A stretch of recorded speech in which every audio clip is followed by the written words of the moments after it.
Donna, let's go to you. We're going to go to you with our second story. This is coming out of the Commercial Observer. Now, what we're looking for is we're looking for sort of a take on the Wynwood area, and that's what the story's about. You may or may not be an expert in foreclosure, but you are an expert in sort of what goes on in and around Miami, and especially downtown Miami. So we're looking for that kind of take as to whether or not this kind of makes sense. So headline, lender sells foreclosed Wynwood site for $26 million. First couple graphs. Gamma Real Estate sold a foreclosed development site in Miami's Wynwood district for $26 million. Property records show the New York-based seller gained control of the 1-acre assemblage at 2825 Northwest 2nd Avenue last year through a foreclosure auction after the New York-based owner, the collective, went bankrupt.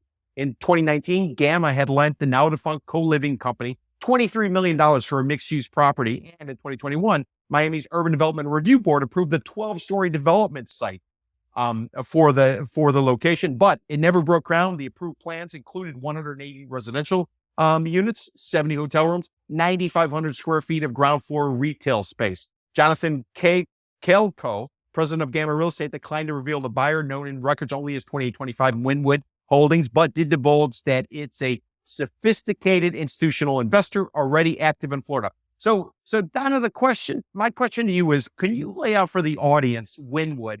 What's it like? What was it? Where it's going? And how the hell do you buy a piece of dirt in Wynwood and ultimately go bankrupt on it and be forced to sell it through foreclosure? Does that kind of make sense, or is there maybe something missing from the story? So what's your take on it, Donna?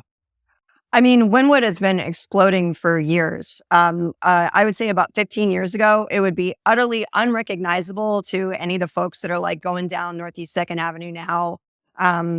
With like all the restaurants and all the bars. And I mean, my God, I popped in for a drink and it was $17. I'm like, I'm good, thanks.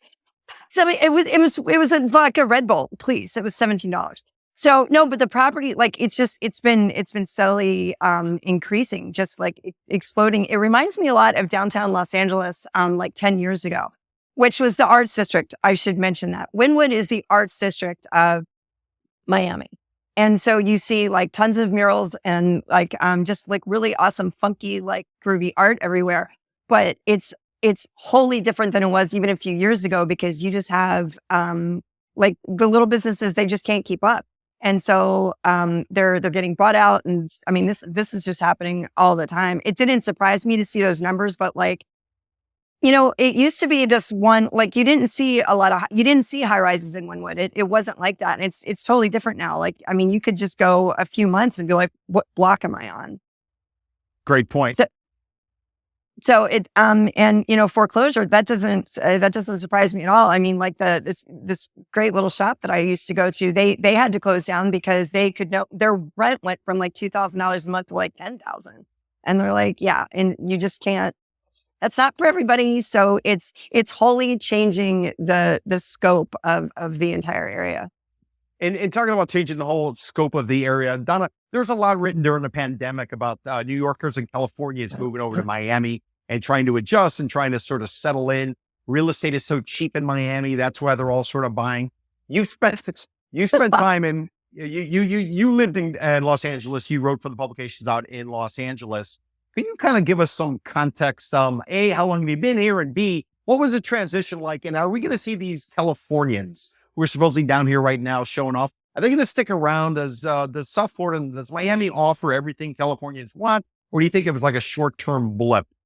So I lived in Los Angeles for 20 years and I lived all over. And my last neighborhood was in the arts district in downtown LA. And we got our condo for like $430,000 in 2013, and a few years later, it was worth 1.4. I mean, it was insane, and that's what you can see happening here and all over. I mean, I know that property in Los Angeles is still like outrageously expensive, but I mean, Miami is off the chain. Like it's just completely. It's forever. I sneaked in like a ninja to get this place. I don't even know. I bought my condo for like $215 a few years ago, and now I don't know if people left California to come here that they're going to find a lot more money in their wallets at all. I don't see that happening. Go ahead. No, I was saying that's interesting because all we keep hearing about how Californians are coming out here. Mayor Francis Suarez city of Miami. He's out there promoting people relocating from San Francisco, relocating from California, relocating from Denver, and moving to Miami. As somebody from the West Coast, well, you're not originally from the West Coast, but somebody who spent 20 plus years on the West Coast coming here, is there that much of a discount? Is that much of an attraction? Or is this a little bit too much spin going on by the convention and visitor bureau types who are trying to make Miami into something that maybe it's really not? I mean, also think about, you're talking about San Francisco, which used to be the highest, the highest rates like anywhere in the country. And now now we're talking about Miami, being neck and neck there. So, I don't know where all of this is coming from, but I mean, if you actually sit down and look at the prices of what single family houses are in say Burbank, California compared to here, they're neck and neck. I mean, the ocean's nicer here. It's warmer.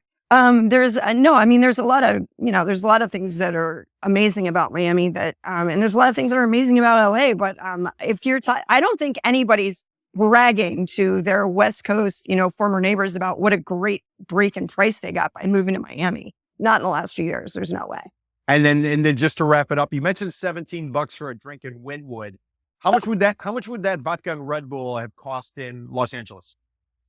Well, again, that's neighborhood dependent. I mean, if you went to the kind of dive bars that I like to go to, it'd be $8. But I mean, if you went to West Hollywood, which is a really nice area, of Los Angeles here, those prices exist, but it's always neighborhood dependent.